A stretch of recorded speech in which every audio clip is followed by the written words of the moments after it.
Hey everyone, how's it going? Everybody's favorite former narrator turned disgraced Pokemon player turned returning narrator here to narrate CALLOUS Invitational 5. This is my first solo narration. I think I did one with CALLOUS during play-ins. We did a live narration.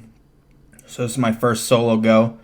Excuse me if my game's a little bit off. I'm out of practice as much as I am in actually playing Pokemon. Today we got Tricking versus Endill. I've heard it was a series of pocket monsters, so that always excites me when I hear that. Tricking and Endill, if I recall correctly, were both near the top of the predictions for first to go out, but they're here now, making pretty solid runs. I feel like once you get to that 2-win threshold, which is where I think they're at, if I recall correctly. If I'm wrong, feel free to berate me. I think they're both at 2 wins. I think once you hit that, you can call it a pretty good run. Endill, especially coming out of play-ins, has a chance to have the most wins a play-in player has ever had in CI. And Tricking, I know was also coming in not very highly regarded, has had a good run. So it's a really interesting matchup. The player who wins this is definitely far exceeding pre-tournament expectations. Obviously, I got to root for my playing buddy Endill here. He's got to redeem because what was it, the pre-tournament predictions of how many combined wins we'd have. So I really need him to cover that for me because I made a prediction that we'd win 6. So I'm gonna need him to win the rest of those probably. So let's jump into this one. Pretty standard lead right off the bat. I feel like I used to just roll through it, but I think actually playing this year, I might actually be able to give some pause insight, give you a little triangles play by play. Maybe not to that depth because I'll never be as good at Pokemon as triangles is. But we'll go in. Obviously, we start off with the Zapdos T-Tar, which is the most common of leads. And as anyone who pays any attention knows, Endill is a very big T-Tar into back Scarm leader. So let's just jump in. And once you see the Zapdos, you got to wonder from Endill, are we looking at the new standard Loom squad, the Doug Loom stuff?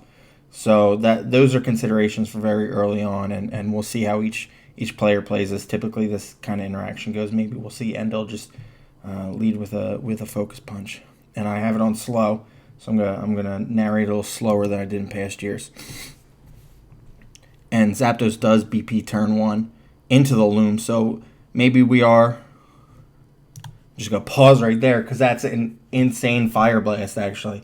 So it looks like we are looking at kind of the new age Zap Loom stuff. We don't know right now, obviously, if it's the full Zap Loom squad that I've been memeing with in chat every once in a while. Whenever somebody asks for a cool new team, I just come in and I say, you're gonna want to run Zapdos, Dugtrio, Breloom, Jirachi, Suicune, and T-Tar. But we don't know if we're looking at that right now. But that Fire Blast is actually that's wild. That's a wild Fire Blast right there. Big props to Endill for clicking that on turn 1. That's something I can't remember last time I've seen a T-Tar click Fire Blast in that spot, because obviously, usually you're not going to Scarm, and that typically the biggest cause of turn 1 Fire Blast clicks is because you're expecting the Scarm to come in. So say that situation is reversed, and you got the Mence in on the T-Tar, you're going to see sometimes a Fire Blast click right there. You're not often seeing, unless it's a T-Tar duo, sometimes someone will have the balls to click Fire Blast in that spot. But clicking it on Zapdos is a big play. Although I think going Loom there anyway is a little bit dangerous because Sometimes they have Ice Beam, and that's gonna do very similar things to the Burloom. I don't know if it would kill. It's very EV dependent, I think. But still, I don't think Loom is the safest move. I think you got to scout that T-Tar set first before I'm ever feeling safe going Loom there. Obviously, he just expected a clean rock slide, and obviously since he didn't click Focus Punch before the BP, he thought he was safe. He thought that was a rock slide coming down. Great Fire Blast there, and we'll just see where that goes moving forward. And obviously, he had the Pert in the back, which makes it, And so then you do rule out the Zapduck Loom team. Just Zap Loom, which I think is good naked. I ran it in one of my matches. I think that's fair enough. I think you can just ditch the Dougie sometimes and just go full Zap Loom. Here we see Endill CMing up on the Zapdos. If this is a BP, that'll be a really good exchange for Endill. I don't know how much he wants to milk it. If he wants to get more in, he doesn't. He just settles for the 1, and then goes right back to the T-Tar, and that gets T-waved. Let's see if this is an FP. No, he is Ice Beam. Yeah. So in more ways than one, that was a very dangerous turn one switch. But assuming no shenanigans happen here with full paras. You would expect Endill to make it out of this pretty cleanly. I think he can safely HP Grass from here too, which he does, because obviously you just in case Tricking makes the huge mistake of going Naked Pert there, you catch that while still killing the Zap. So that was a good play. Tricking going to the presumably Mixments to kill the. Finish off the T-Tar. He's way behind right now. He's got a mostly full health Celebi, 86%. That is an absolutely insane double from Endill. Not seeing the last two, but it is a safe bet on this sort of team with the prevalence of Jirachi that one of those last two is going to be Jirachi. Obviously, he's never going Pert there. He's never staying in, so he makes the great play. I mean, it's either going to be T-Tar or Jirachi coming in on the Gengar right there. So Endill does an absolutely great job of nailing the double on that play. He's been playing a really great game this game 1. And obviously if that's, okay, it looks like that's Superachi. HP Grass doesn't do nearly enough. So this will finish the kill. Pause real quick. Tricking is way behind. We know this is Mixments. And with the Mixments with a Gengar in the back. I mean, what he got his last Mon pegged at. Usually that'd be like a T-Tar. I don't want to make any predictions though, But I think the team struggles with a few things without Sand constantly running. But we'll see. That is DDBB. So, Dragon Dance. Yeah, it's the Dragon Dance Brick Break. It's okay. Well, I was way off, and I don't think anybody in chat probably predicted this last when this game actually happened. Obviously, I'm watching this a little bit after the fact. I don't have any spoilers, but Espeon as last here. I don't like it at all. I don't know how else to put that. I mean, what are you doing here with an Espeon that other things aren't going to do better?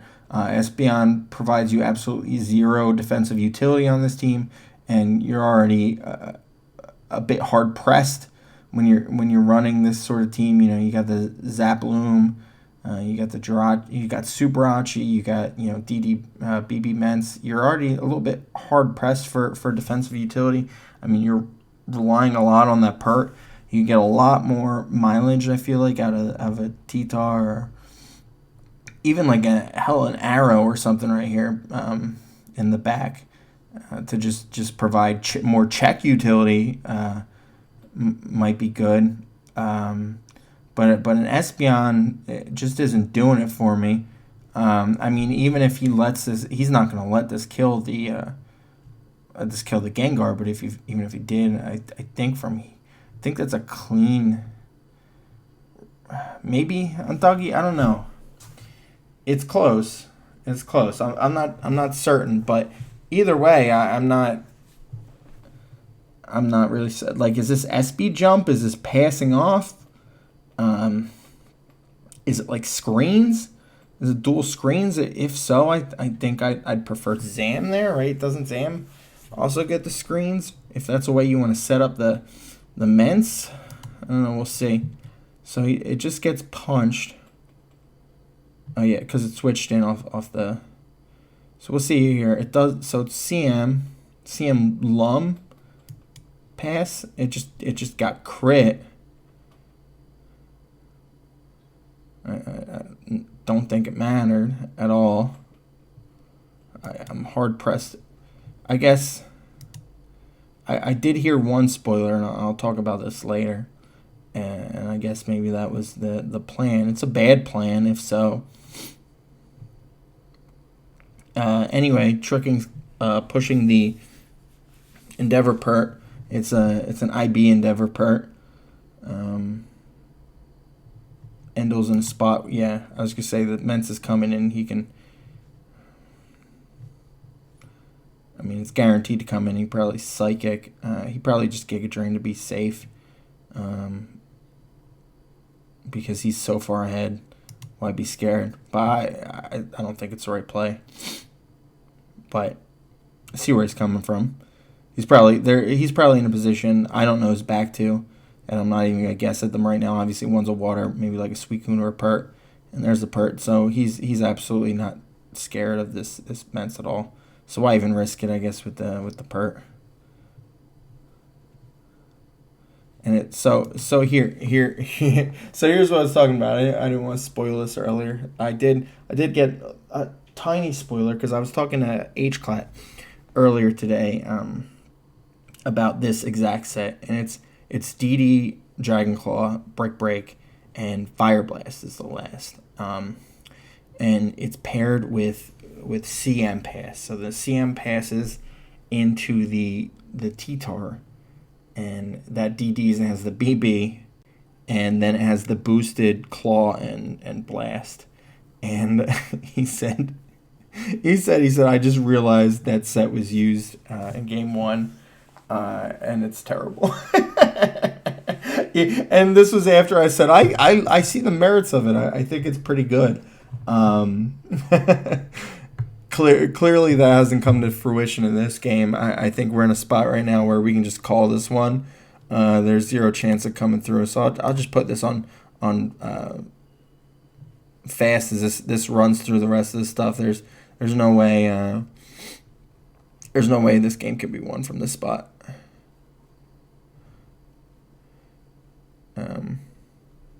Yeah, Surf doesn't even kill here. It needs. Oh shit! I'm an idiot. That was a roll.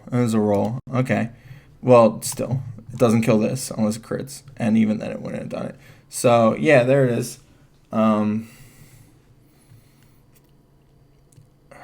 Interesting concept from tricking. Did not play out well. I guess maybe there's a world. If we go back, I'm scrolling up right now. Where that crit doesn't happen on the Espeon. Is there a way to make that exchange work? I mean, if you can get +2, it might kill the Gengar. It's gonna kill the Celebi. It's gonna kill the Dugtrio. It's gonna kill the Jirachi. Maybe. And I guess the Pert's the last issue, but he passes it off, and he needs to eat an Ice Punch as he DDs, right? And that's assuming this thing doesn't have Boom. It could just flat Boom, and then the Pert would be able to pick it off. So it was feasible. He was maybe in a spot where he was one crit away. But interesting concept. Um, I think the Zaploom teams are a little bit unexplored. So I do appreciate seeing a team like this. I don't know if it's his. I don't know whose it is. Maybe it's just flat H clans. Who knows? Using this pairing. Um, or maybe he came up with it himself. Which either way, no matter whose it is, I like the exploration of the archetype, of the Zap Loom archetype, which I think is more unexplored than Zap Dog. And obviously you can just jam the three of them together, but I think Zap Loom as a pairing itself is a little bit unexplored, and there's ways to fiddle with the Loom set that can kind of open up holes for the back in the same way that Zap Dog does. So maybe we'll see more exploration like this. I'm really excited to see these kind of teams in CI, and hopefully we see more. But after that, we'll just jump back in, and we are faced with the exact same lead situation. And we saw what happened last time, where Zapdos BP'd out to the Loom, which got absolutely clipped by that Fire Blast. So now with both these players, knowing how the game one went, we'll see how they kind of react. Typically in Endill's position, if I got Fire Blast, I just click it again. I'm gonna play like that. If I'm tricking, maybe I just T-bolt, and just play that game. But we'll see how they play. He just stays in any T waves right into a Lum. Who and there it is. He does just straight Fire Blast, and he does get the burn. So he's rewarded a bit for just clicking the same move, and that's great. And that's what I said I do. Like no one expects you to do the same exact thing 2 times in a row. And he's able to kill the Zapdos in exchange for a paralyzed T-Tart, which is a amazing trade for Endill. So he starts off this one ahead again. Not the best switch in the world to and it looks like the Suicune is faster, so that's rough. That's one of those things where you see happen on turn 3, turn 4, and you're just like, oh, that's not good. Like that, this is going to be a very hard game for tricking to lose, and he does a great job of actually clicking that pump there. I probably would have just switched out right now because my thought process here is that as tricking, you're so far ahead. He has absolutely 0 off-kun switch in. So just preserve. So that's what I would do. I would have just preserved and just held it. He's got nothing. Next time you get a free CM, which you're probably likely to get, he doesn't have the Celebi anymore. That gets killed from where it's at right now, and he's just got nothing. Instead, he pushes it with the seat up. I haven't pushed through the pump damage. It's probably going to do what? Between 60 and 70. And then he's going to roar. So, it ends up positive for him at the end of the day. And then he gets a pretty good switch in with a Kingdra, and you can just tell this is a wrap. He's got off-kun Kingdra into a team that doesn't have any proper off water checks, and sometimes games just go like these, running double water into this. There's a 0% chance Endo wins from here. He does get the freeze. He did not need that. It helps for now. He can rain dance here, I guess. And that's what he does. And then, just pump through, and Celebi can't switch in twice anymore. We see protect here. That just wastes PP. That does 79%. He'll probably IB into the protect. No reason not to. And then he'll pump again. And that'll hit, which is exactly what he needed. And then Pert's down. And he'll probably bring B back in. He does. And then, you just go to your B answer right here. You don't need to be IBing into this. This is just a waste, I think. Well, if you get the crit. Sure, if you get the crit, then IB is the right move. I don't like that there, though. But we're also talking about something I would consider a pretty much unlosable position. He goes to just absolutely sack the Dougie. That's actually probably what I would have went to on the B. But he beats up the Gengar, which does less than both Rock Slide and Aerial Ace. So I'm not sure why he clicked that. Oh, it's ironically the only move I touch you with. Okay, he doesn't have Ace or Slide. So what is he? Got to be like EQ, Bug, Beat Up. I don't know. And I'm not going to pause to look up what it could possibly be. Sand attack. Anyway, considering the burn, it does actually chip down a little bit. He's got his own Gengar here. He can trade this down. Endill needs a freeze right here. He doesn't get it. He gets 2 more shots at it. It looks like. I'm not sure it'll help though. He goes into Arrow onto the IP because I guess he thinks that he needs the Gengar at 37%. I would probably disagree with that analysis. That is a very, very bold EQ. Not even sure what it accomplishes other than being a flex. I guess he just realized the last has to be Jirachi or Metagross here. So he's like, why not get the free damage? He dodges the Thunder. Still irrelevant. T-Bolt Para there might have helped. T-Bolt Para crit. He does get the freeze, but the absolute immediate thaw.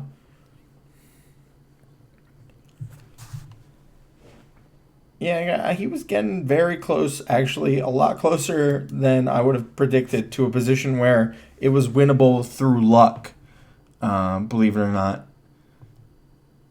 But he wasn't able to get every break he needed. Yeah, right. If he could have kept that frozen, and then I'm trying to think of what else he needs after that. This thing's at 73%. I don't. You're always in a winning position when you can click Ice Punch, right? You just freeze everything. So I guess that was his out. But this will be it. This will flinch. He only needs like 4 more flinches. So it's actually within the realm of possibility. Where there's an arrow, there's a way, right? Oh, and the only way he could... That's actually wild.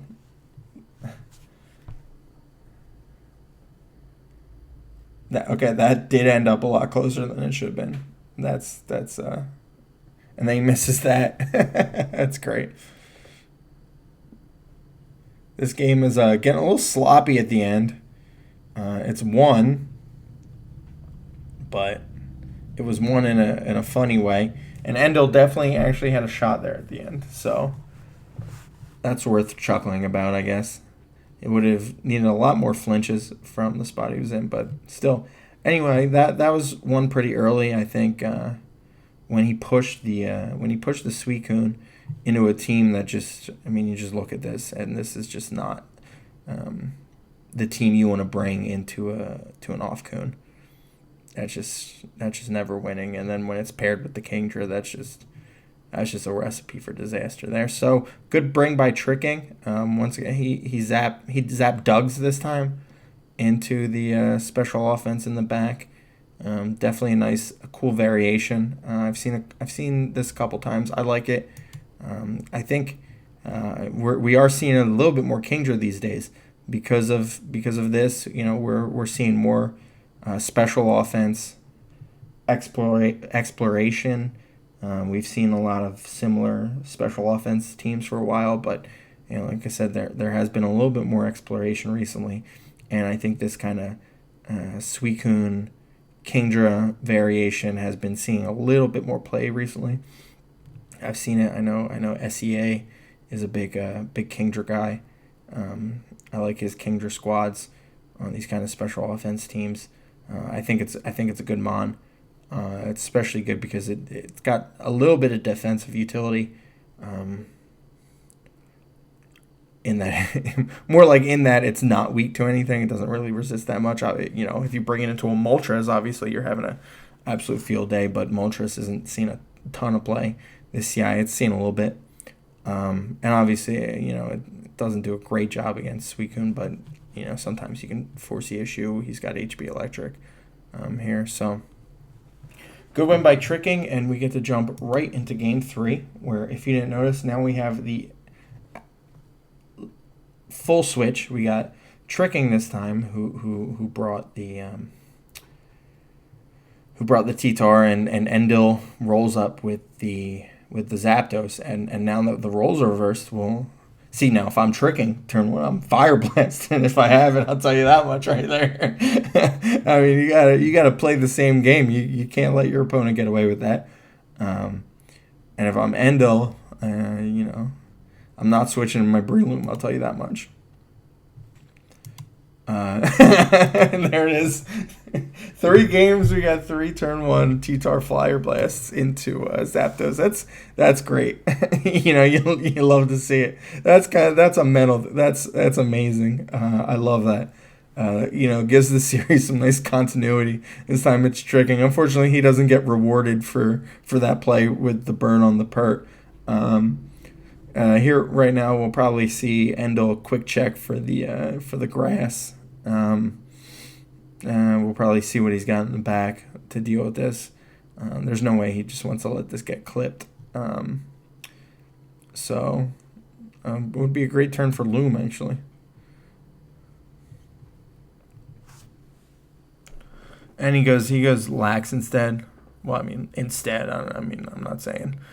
He probably doesn't have Loom. So he does catch the Blissey with the Lax. So this is a great turn. And he does click Focus Punch into the Fortress. So Tricking going a lot slower than we've seen from him this entire series. And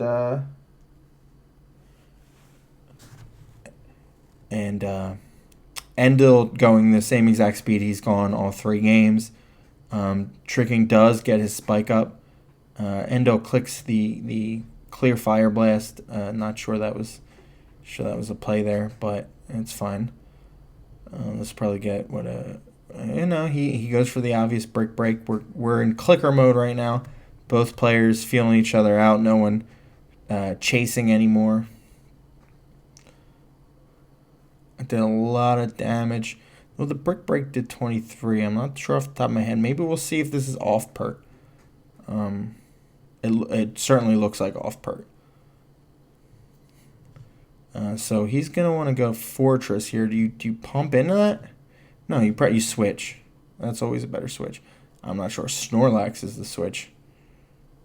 That was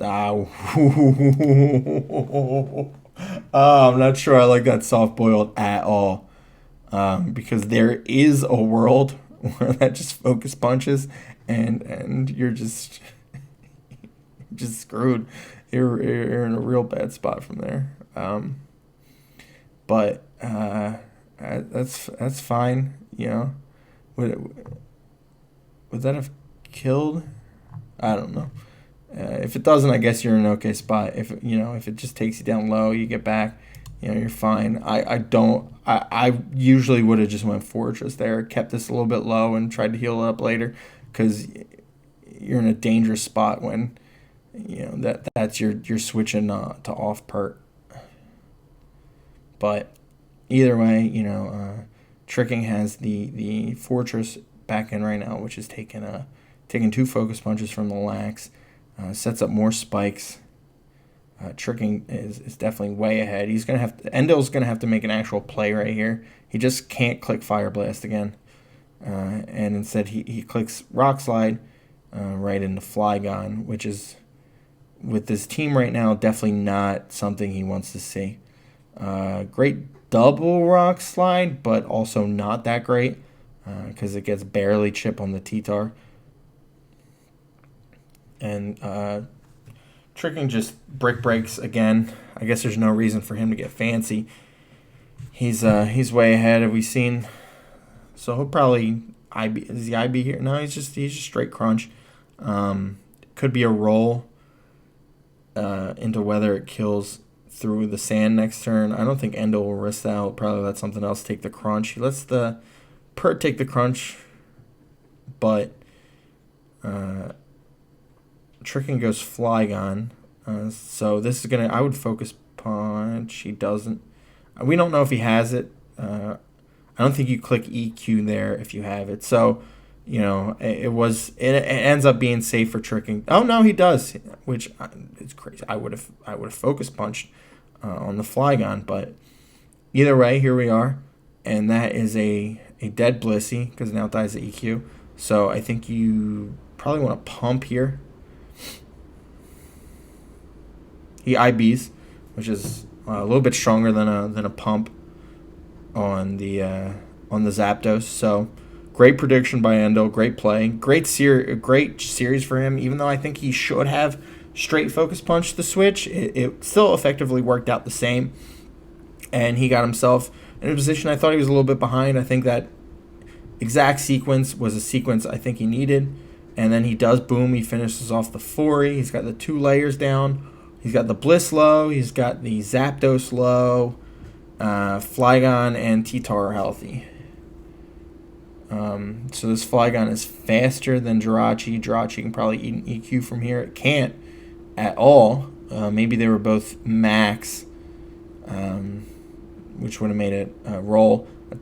Absolutely terrible exchange for Endill.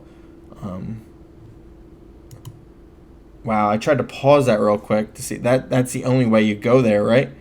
And he's in that exact spot because of the damage on Blissey. I wonder, because sometimes the damage rolls put you in a position where you can survive from 32. Wish Soft Boiled makes me think he's not modest. He's probably maybe he's got some HP, so maybe he can take both. But either way, he's faster HP Ice after flat losing the Jirachi, which we now know he could have just hard went Zapdos and then won in the exchange and kept the Jirachi. But sometimes things work out like that. Not worth the risk. Maybe he thinks this will bring him to the promised land. You gotta hope this is Drill Peck won't kill from here if it's the standard spread. So this does give Blissey a chance to heal up. Then he probably goes Pert here. And Pert's going to be a real problem, but he needs to click the right move, right? Alternatively, he can just hard go T-Tar, but T-Tar doesn't do anything to the Flygon. You don't want the Flygon to come in. And you got to think about what his last is here, which I'm still bad at. Even though I played this tournament, I'm still not great. I would love like a Arrow, but wouldn't everybody love an Arrow here? That's always the best last. So he is able to clip that with the HP Ice, which is good because he was definitely going to lose to that if not for that. He Toxics the Blissey, so that's sort of good. He's not BP, so maybe you just T-Bolt here. No, he just goes right into T-Tar. That's fine too. I was thinking maybe like a T-Bolt there could push through more damage. Because I think he's not. I think he's usually always wishing there. I don't think he's ever gonna Ice Beam to finish you off. So I think that was usually a safe bet. But that's fine.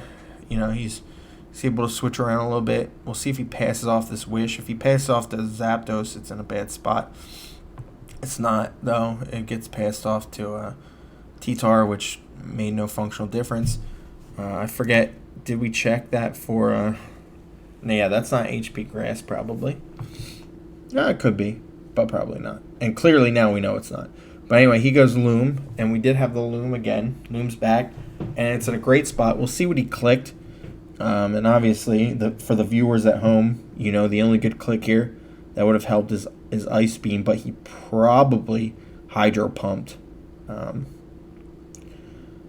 If I had to put money on it, I'd give you 5-1 odds he pumped here. And he did pump, which, you know, does a huge chunk. But unfortunately, you know, the Loom's going to be faster. It's going to get a sleep off right here. So Endill has to decide what he thinks should be put to sleep. I would... Man, this is tough. This is a really tough endgame here. Pert seems incredibly useful. Again, to finish off the Blissey and to finish off the T-Tar. I do not want that slept. Zapdos, I don't want slept because the easiest chain you have is to let something else sleep and then go to the Zapdos. So if I'm Endill, maybe one thing I do, maybe I try to get the T-Tar sleeping. And so maybe tricking right here has a chance to just Scupper Cut or to Focus Punch and catch the T-Tar. That's one way this chain can go. We don't know Endill's last. I'm assuming it's something that does not want to be put to sleep. So if I'm Endill here, I probably want this T-Tar to sleep. And we'll see if Tricking can catch that. He doesn't. But it's Lum.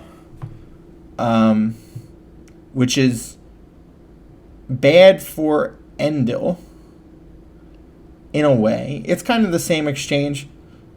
And the last is Mence. So if that's a DD Mence, does that just win here? Well, the issue is if that was T-Tar, or if that wasn't Lum, and you put that to sleep, and then you let the Zapdos die. So he's just going to stay in, and he's going to let this die, right? You let this die, assuming this is DD Mence. I'm going to assume it's DD Mence.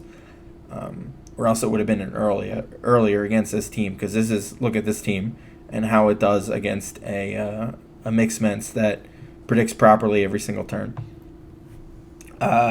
So definitely DD Mence here. But because this was Lum T-Tar, you're absolutely forced to HP Flying here, because he's going to stay in and he's going to click Spore. He's going to sack this.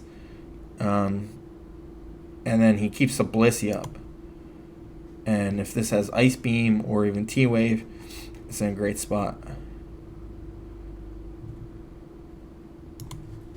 Amazing play by Tricking. Absolutely amazing. Because I just told you exactly what the thinking is there. And Tricking used that to his complete advantage. Absolutely amazing play. Can't give him enough props for that. It's very, very, very ballsy. But he did push Endill into a situation where he thought he needed, just like I thought the same exact thing. You need to click the HP Flying there. And Tricking used that to his advantage. He got the T-Tar in. And now he's still not looking great. If that's last Ice Beam, we haven't seen the last. He definitely needs Pursuit on this team, though. So I would be shocked if that's not Pursuit. So if I'm Endill, do you click DD here? Do you click it? I don't know. We're about to see. If I'm Endill, I'd probably click it. And that might just lose me the game. But I feel like this is the best chance you're going to get if you're Endill. So let's see what he does.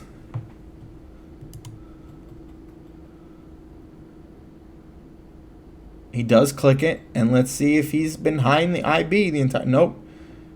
But he does get the drop, which does prevent a second DD. I'm not sure the damage roll on the Blissey. It's close. It might just be a full roll.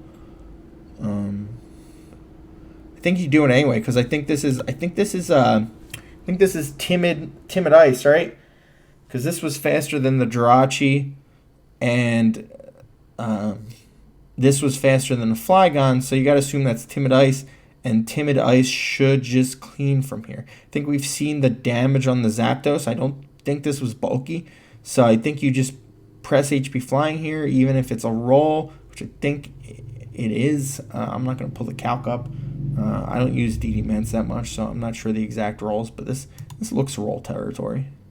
Or it might just be full short. Yeah, well, yeah, obviously that was a roll. And then so from this position, the ice zap should just clean up. So then we look at the situation. Was there any way for Tricking to win that once the DD Ments came down? And I think the answer is no. I mean, he even made the great play of switching into the T-Tar, but unfortunately, he's got a T-Tar set that just always lets the Ments set up. Maybe Zapdos.